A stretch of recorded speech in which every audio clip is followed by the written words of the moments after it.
Hello everybody. In this video I'll be painting a herald of Khorne. As usual, I start off with a base coat of Chaos Black through a rattle can, and once that has been applied and is dry, I'm going to use German red brown, thin down through an airbrush and coat the entire model with it. This color is going to act as the deepest shading, and since there's already a primer on there, I am thinning it down a little bit. Next I used Comb Art Mars Red, and I applied a first rough highlight through the airbrush.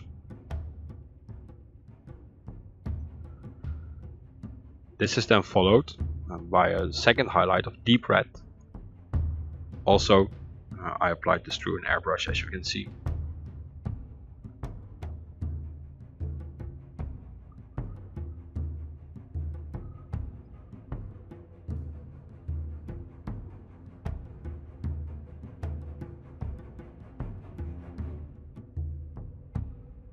Next I used diarrheal orange, and I apply next highlight carefully. Try not to hit too much of the recesses. In case it happens, I'm gonna patch it up later on.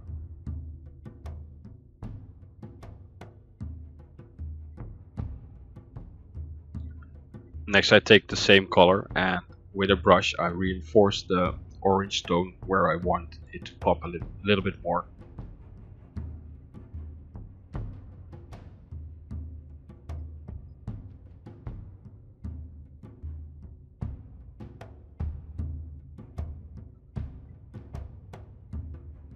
Next I take white and I paint all those little dot thingies on the model white. Also I paint a few highlights on the face. I didn't record that, but you'll see it clearly in a couple of seconds.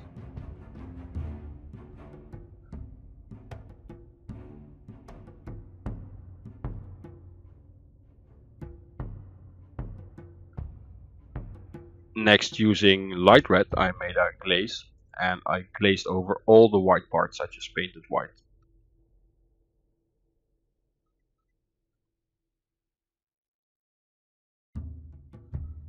Especially on the face, it will look really contrasting at first, but later on, when the model is further ahead, it won't be that noticeable anymore. Next I took gloss varnish and I coated the entire model with it. I do this to change the surface tension, so that I can apply a pin wash or a wash more easily to the recesses. That's what I'm going to do here with Carroburg Crimson.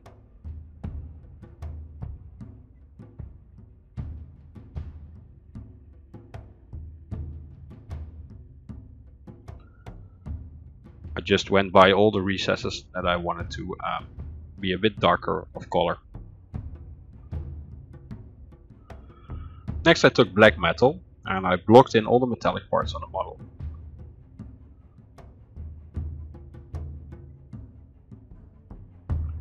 Even though demons don't carry a lot of metallics through the warp, I felt this looked just a bit better than use a regular color. So I wanted it to be a dark metallic. Next I used old copper and I blocked in all the golden parts on the model.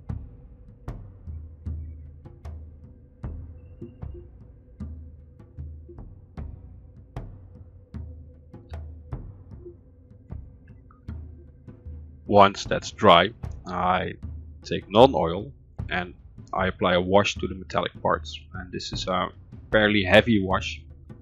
I really wanted to tone down the color of the metallic.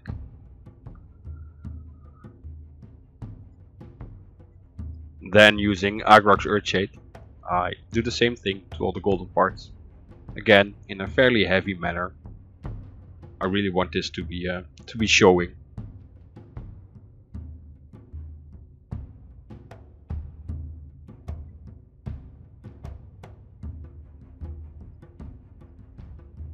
Next I use dwarven gold and I apply the highlight to all the golden parts of the model.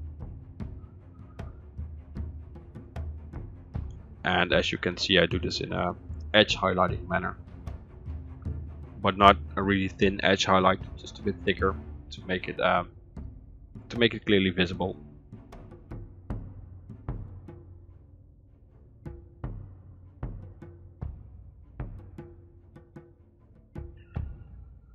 Next I took silver and I applied an edge highlight to all the metallic parts and also to all the golden parts. And especially on the metallic parts, I wanted this to be a really thin and sharp edge highlight, so that it gave a really big contrast between the dark and the light parts.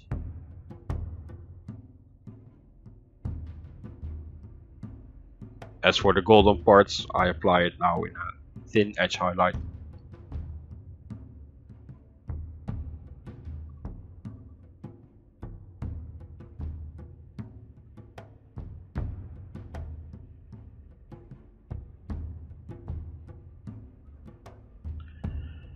Next I used Seraphim Sepia and I washed all the golden parts.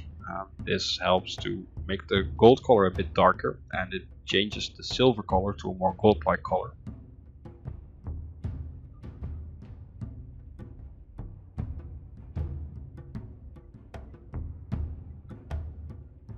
Next I made a mixture of 3 parts anthracite grey and 3 parts dark flesh tone.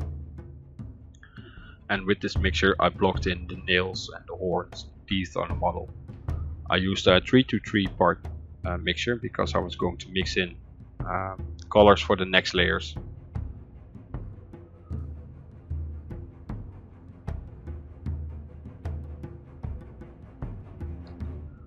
So I added 1 part gold grey to this mixture and I then applied the first highlight to all those parts.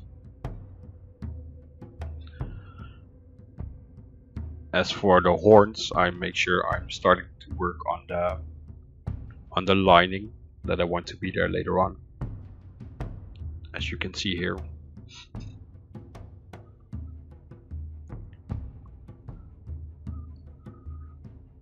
Next I add another part of gold grey, and I'm going to repeat the process from the previous step. Apply a highlight, but making sure I leave a little bit of the previous layer visible and just build the color up.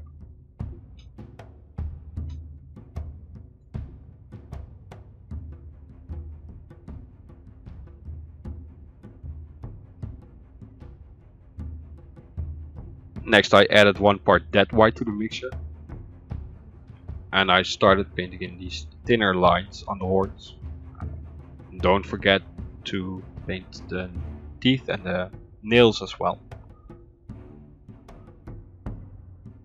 This goes for all the parts in this color.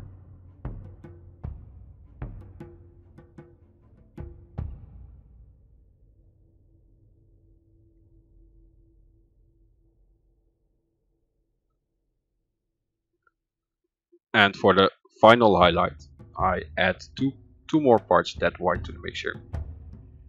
And just at the tips of the horns, the tips of the nails, the teeth, I apply a really thin line to accentuate this color and to build it up a bit more towards the tips.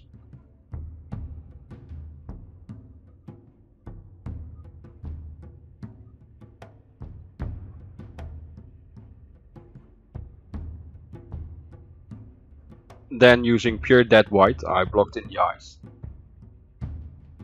Or blocked in, I carefully painted the eye with dead white.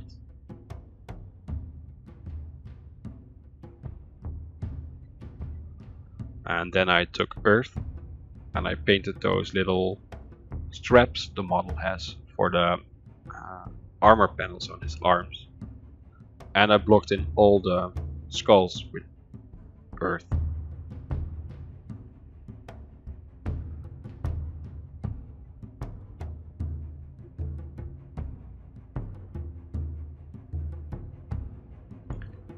Whilst the earth's drying, I applied a coat of lavender yellow to the eyes.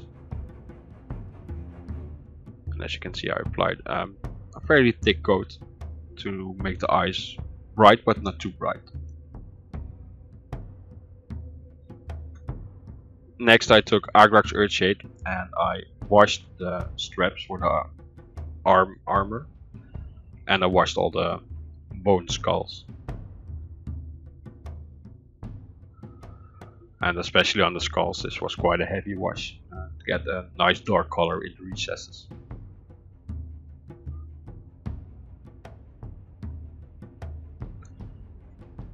Then using earth again, I apply a fine highlight to those straps on the arms, trying to stay on the outside of the little strap thingies.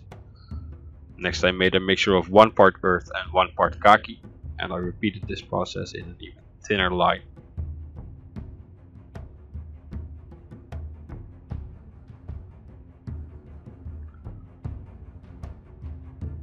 And that finished up those parts. Next is onto painting the skulls, and I started off by a rough highlight of earth.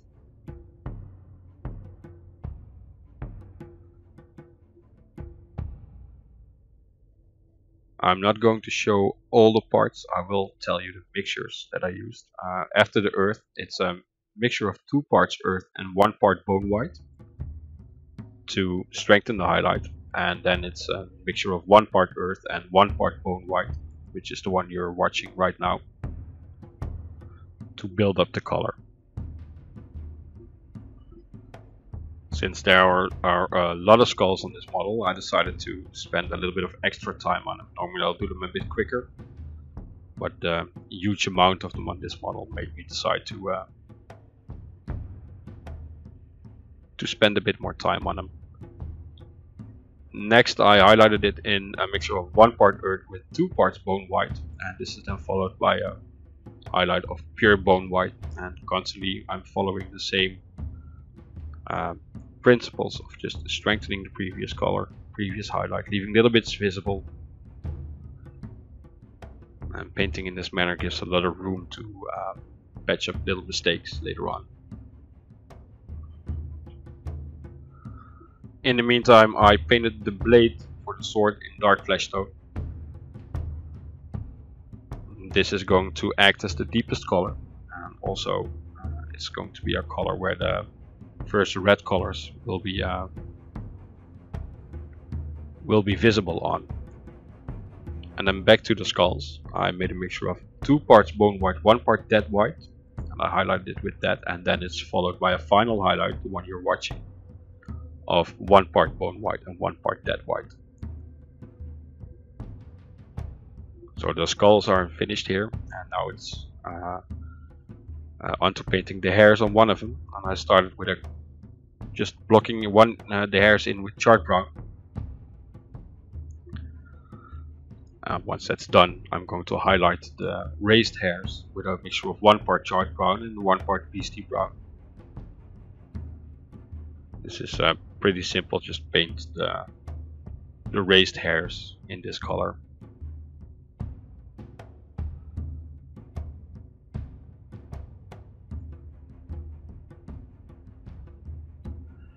Once that's done, I'm going to repeat this with pure beastie brown. And again, leaving bits of the previous layer visible, and just painting it on the most upper sides and the outer sides of the hairs. Next I was going to paint the blade, and I used fire red through an airbrush, and I airbrushed the entire blade, nearly the entire blade. I stayed a couple of millimeters away from the golden part, and just sprayed the color on from all angles, always spraying away from the model, obviously. Once that's dry, I use white and move, do the same thing basically, but just stay a little bit further up the blade. Again, making sure I do this from every angle so that no black or dark parts stay visible.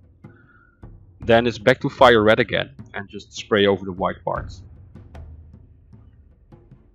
Once that's dry, it's onto light red. and leaving a little bit of the previous layer visible, I built this color up. This is then followed by white again, and again not going as far as for the previous layer, just staying towards the tip now. And then it's back to light red and spray this color in. It's more like an orange color once put on white, as you can see.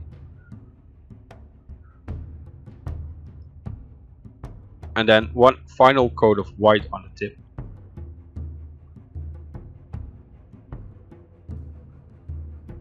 And again I make sure I leave parts of the previous layer visible, and this is then followed by moon yellow over that white part.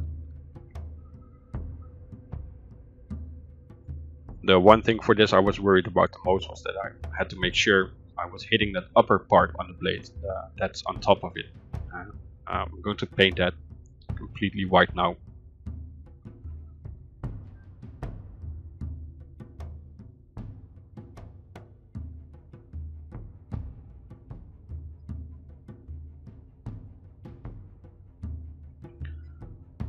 Once done, I'm going to paint over the white with moon yellow. I also did the bottom of the blade in the exact same way, of course.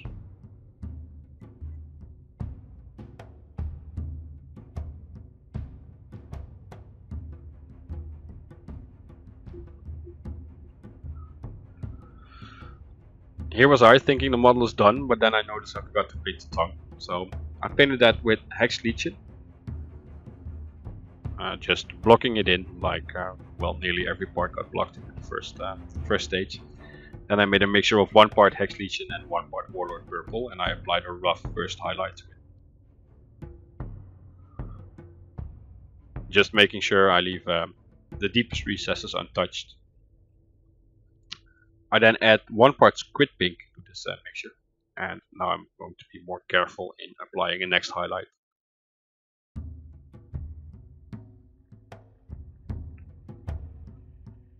And then I add another part of squid pink to this mixture, and I reinforce the colors on the most upper parts. And that finishes off this model, and here's the end result. So I hope you liked this video. Please like, share and subscribe if you want to. Dislike if you didn't like the video, but please let me know what's wrong with it, or tell me what I can improve for future videos. Again, thanks for watching. I'm hoping to see you next time. Bye bye.